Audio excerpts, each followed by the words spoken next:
ഏറ്റവും മോശക്കാരെന്ന് വിധിയെഴുതപ്പെടുന്ന ഒരു വിഭാഗമായ ജൂത ലോബികൾ ഇപ്പോഴും അവരുടെ വൃത്തികേടുകൾ നടത്തിക്കൊണ്ടിരിക്കുകയാണ്. അതവരുടെ ഒടുക്കത്തിലേക്കുള്ള പോക്കാണത്. അതെന്റെ വർത്തമാനമല്ല.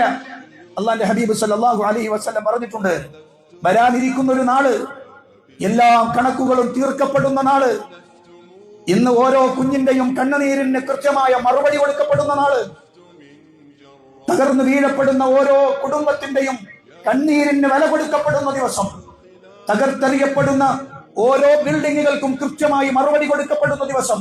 അന്നൊരു ജൂതനും രക്ഷയില്ല കേട്ടോ. അന്നൊരു ജൂതൻ പരീക്ഷയ്ക്കും രക്ഷപ്പെടാൻ കഴിയില്ല.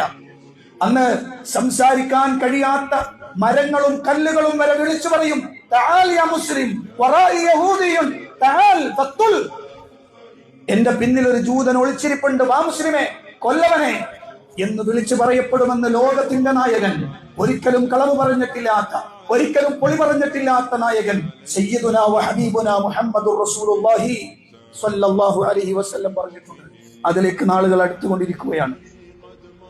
നബി സല്ലല്ലാഹു അലൈഹി വസല്ലം പറഞ്ഞതുപോലെ എല്ലാ ശത്രുക്കളും ഒരു പ്രദേശത്തെ കുരുണ്ടുകൂടി വരുന്നു. അവസാനം എല്ലാത്തിനെയും ഒരുപോലെ ഇല്ലാതെയാക്കപ്പെടുന്ന ഒരു കാലഘട്ടത്തിലേക്ക് അടുത്തുകൊണ്ടിരിക്കുന്നു. അതുകൊണ്ട് പറയാം, സബ്റൻ യാ ആല യാസിർ ഫഇന്ന മൗഇദകുമുൽ ജന്ന. യാസിർ കുടുംബമേ ക്ഷമിച്ചോളൂ, നിങ്ങൾക്ക് സ്വർഗ്ഗം അല്ലാഹുവിന്റെ റസൂൽ യാസിർ കുടുംബത്തോട് പറഞ്ഞതുപോലെ, ഫസ്ബിറൂ യാ അഹ്ല ഫലസ്തീൻ ഫഇന്ന മൗഇദകുമുൽ ജന്ന. ഫലസ്തീനിലെ മക്കളെ, ഫലസ്തീനിലെ സഹോദരങ്ങളെ, ഫലസ്തീനിലെ മുസ്ലിം സഹോദരങ്ങളെ ക്ഷമിച്ചോളൂ, ഫഇന്ന മൗഇദകുമുൽ ജന്ന.